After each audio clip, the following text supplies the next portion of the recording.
Hello, this is Faith at Faith and Books, and I'm just going to rattle off a quick review of Little Women, which I finished this morning. Happy New Year, by the way. I enjoyed it very much. It's a wonderful gem, and I have a pretty long history with it because I remember when I was a little girl, I don't know, maybe 10 or 11, somewhere around there, our next door neighbor, whose name was Margaret, had read the book, and she kind of identified with Meg. And she came over and she wanted to put on a skit or a play based on the scene with Amy and the limes. And we had a big playroom in the house that I grew up in, and one corner of it was our laundry room, and then the rest of it was a big playroom. We called it the rec room, and kids would come over from the neighborhood to we on the opposite end of the room, we would make that a stage, and we would put on a lot of talent shows and skits and plays and that sort of thing. And we'd line up seats, and we'd make tickets, and I don't think we actually charged, but we would give people tickets to attend the whatever show we were putting on. Anyway, she wanted to put on a show. She wanted to put on a play of the scene with Amy, or the story, the part of the story that features Amy and the limes and getting in trouble at school and that sort of thing. This review will have a few spoilers. And I remember it distinctly because my mother was doing laundry at the time, and she overheard us saying that the limes were a quarter a piece or something. It had something to do with a quarter, costing 25 cents. And to my mom's ear, that seemed too expensive, but that's what it said in the book. And I think it's because my mom grew up during the Depression when prices were depressed. But during the Civil War, I guess there was inflation, so the limes cost a lot, 25 cents. It seemed like a lot to her. So I remember that because she remarked on that. And I also, I think also I think my neighbor Margaret read the book first, and I was actually acting out scenes before I'd even read it. Then I read it myself, and I remember being taken with the newspaper that the Four March Sisters do in the first part of the book. And I remember trying to imitate them and write a little newspaper. I don't think I got very far with it, but I do remember being inspired to try to create a family newspaper like that. Anyway, if you don't know the story, I'm talking way assuming that you do know. Little Women is a book written by Louisa May Alcott, and it's a classic, and it involves the March family: Marmee, the mother, and then her four daughters: Meg, Jo, Beth, and Amy. And the father is serving, it's during the Civil War, and he's serving in the army, I think as a chaplain. So he's out of the picture most of the time. And they're impoverished. The father had lost money in some sort of deal where his partner made off with the money. So they're sort of genteelly poor. So they have to learn to economize, and the girls all, they don't all work, but Meg and Jo both work. Jo is a companion to their elderly Aunt March, and Meg has to be sort of a nanny, or I guess more like a nanny, not a governess to some children. So she goes over to the King family and watches their children. Anyway, what was I going to say? So I'm planning to go see this movie with my oldest daughter on Friday. So I'm excited about that. I'm excited to see how they interpreted things. I've heard good things about it, though I haven't read too many reviews because I want to form my own impressions. But I think the first movie that I ever saw of Little Women was the June Allison, Peter Lawford version. And while I like June Allison, Peter Lawford wasn't really the best pick for Laurie. And Elizabeth Taylor played Amy And I don't think she did a very good job. But Amy is, I think, the hardest character in the whole book to feel sympathetic towards. So I had a problem that I think many, many girls or young women had with this book, in that when you read it, you're meant to identify with Jo. And Jo and Laurie are good friends, and I think, most girls reading this develop a crush on Laurie. And so his name is Theodore Lawrence, but they call him Laurie. So it seems like they ought to get together in the end. And spoilers, when Jo rejects Laurie, it's disappointing. I remember being really disappointed by that and feeling a little bit betrayed. And then when Laurie, another spoiler, when Laurie winds up with Amy, who I simply didn't like very much, that, compounded the disappointment. So while there's a lot of charm, a lot of humor, a lot of warmth, and, the characters are all very lively, so there's lots and lots of merit to this book. There are, I think, a couple of flaws in it that I personally felt disappointed about. And one was the Laurie and Jo not getting together and then Laurie winding up with Amy. But the other thing for me, and maybe this is just me, but I have never been comfortable with older men and younger women. And when Jo winds up with Professor Bear, who's, 15 or more years older than her, that just kind of bothered me. So that sort of made it even worse for me. And I've always had trouble with that. And I think that that age difference, the reason why I have real trouble with it, even in like books by Jane Austen or Georgette Hare, a lot of books, older books, tend to have that big age gap, and it always kind of stops me. I have to work to get over it. And I think that stems from the disappointment I felt in Little Women. Now, I read it as a young girl, and then I probably reread it at some point before my oldest daughter was old enough to read it, and I cannot remember. I don't think I read it out loud to her. Maybe I did. I cannot remember. I have to ask her whether she listened to it on audiobook, whether she read it herself. Was this the version she read? I don't even know how we acquired this edition of it. But I do remember with my youngest daughter, because I did read it out loud to her. And by that time, I'd gotten over my disappointment, and I even proceeded to read Little Men and Jo's Boys, which is basically Jo and Professor Bear and the school that they wind up running for boys. So I know I read them aloud to her. And in fact, she was even she used to be involved in a local community theater, and they put on a really excellent production of the musical Little Women. And you never hear anybody talk about the musical. And I hadn't heard of it before I went and saw her company put it on.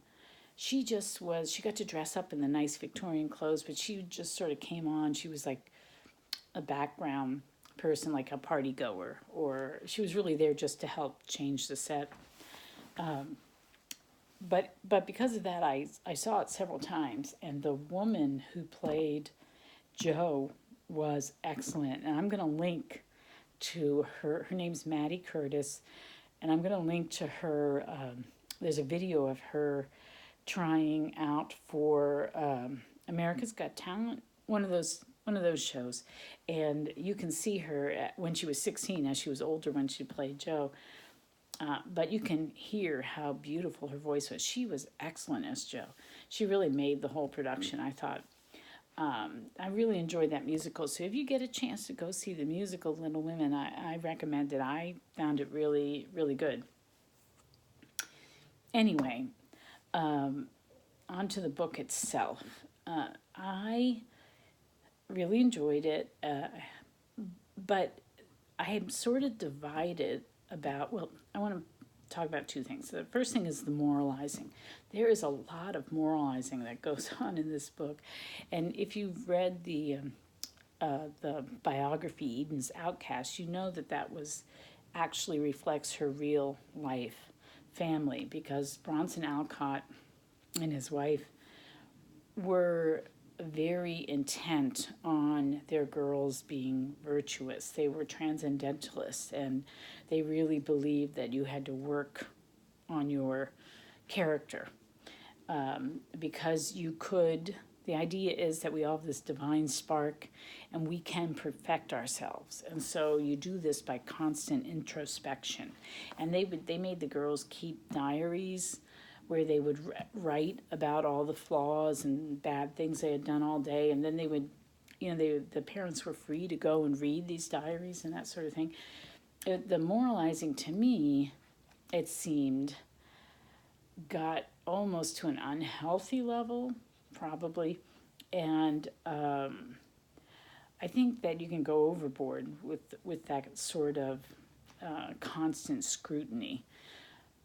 But on the other hand, I found the book really refreshing, because I think maybe we don't do enough scrutiny nowadays, and maybe it would be good to sort of encourage children to be virtuous for virtue's sake, that it really does better your life and make you more fully human. And it might, so we could use a little bit more moralizing, I think, but maybe not go overboard as Bronson Alcott seemed to do. So that was one thought. My other thought is about the character of Amy, because when I first read it, I didn't like Amy. I did have problems with the book. And this time when I read it, I saw that she was a more subtle character, and she takes a long time to develop through the book. But even when she's fully developed, she really doesn't have a personality that's particularly captivating like the other sisters had. But I still, I think this time around I could see more of the subtlety, and I could see maybe more of the reasoning why Louisa May Alcott wanted Laurie to wind up with her instead of Joe. I don't know if I still find that emotionally satisfying, but at least this time I didn't dislike Amy. I saw her as a human, developing and working hard, and finally getting to a level of maturity where she sort of could be good. She had overcome her natural selfishness and vanity. But one thing that I noticed that I really made me puzzle a bit is that there's one section on Amy where she is, she's trying to be good, and she has been invited to show some of her artwork or sell it at a fair to raise money. That some family is putting on this fair in order to raise money for something. I forget now what it was. And so she's been invited. So she goes and she sets up her table.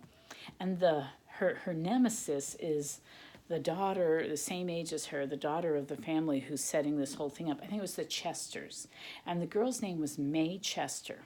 So it was Amy March and May Chester. And May Chester is a little bit jealous of Amy, because Amy is the artist. So she has some real native talent when it comes to art. And May is a little bit jealous. But what I found funny was that why Louisa May Alcott named this girl May. Because the names of the four March sisters, Meg, Jo, Beth, and Amy, are all kind of plays on the actual four girls in Louisa May Alcott's family. So I forget the name of her oldest sister. What was her oldest sister's name? Was it just Mary or something? I can't remember who her oldest sister's name, but she was Louisa, and they would call her Louie, which is kind of a boy name. So Jo is sort of the counterpart to that. And then her sister, she had a sister Elizabeth that they called Lizzie, and that's Beth, and that sister did pass away. And then I think it was her youngest sister, was May. That was her youngest sister's name. So Amy, of course, is the same letters, just scrambled. So why did she have this whole chapter where Amy and a girl named May, which is also Louisa's middle name, why they were having this little subtle competition where both girls had this sort of ongoing resentment and competitive sort of feeling towards each other, and yet at the same time they feel they're a little bit embarrassed about their behavior or their feelings, and so they're trying to be nice and overcome it. I just thought that was strange that she had this other character, and you don't know the character in any other chapter. That just sort of pops up in that one chapter. So I wonder if that was a personal little joke going on with her sister May, that she put that in there, and it's really Amy maybe somehow struggling with herself. I just thought that was odd. The naming was odd, and that whole chapter really kind of intrigued me. And so I don't think I'd ever paid attention to Amy as much as I did during this reread. And I found that really, that made it interesting this time around. I mean, I've enjoyed it before, but I sort of focused on that this time around. Anyway, so I am going to go see the movie on Friday with my oldest daughter. But one thing I found out at the end this morning when I was reading it, just after midnight, and I was reading the last chapter, and in that chapter, they're celebrating Marmie's 60th birthday. And the funny thing is that I and my husband and I just made plans. We just booked rooms at a bed and breakfast in Concord, Massachusetts, right next to Hawthorne's house, Nathaniel Hawthorne's house, who lived next door to the Alcotts or their orchard house, for my 60th birthday. So we're going up there on the weekend of the 17th through the 20th. My husband wants to see the reenactment of the 245th anniversary of the Battle of Lexington and Concord, and I'd like to see it too. That would be interesting. But I really want to go see Orchard House, the house where Louisa May Alcott wrote Little Women, and also Nathaniel Hawthorne's house, and Ralph Waldo Emerson's house, and also Walden Pond. So I thought that was really interesting, though, that I had been planning this for my 60th birthday, and at the very end of the book, they're celebrating Marmie's 60th birthday. So anyway, so that's my review. I enjoyed the book. I'm glad that I am starting 2020 off on a high note by reading such a classic. All right, talk to you later. Bye.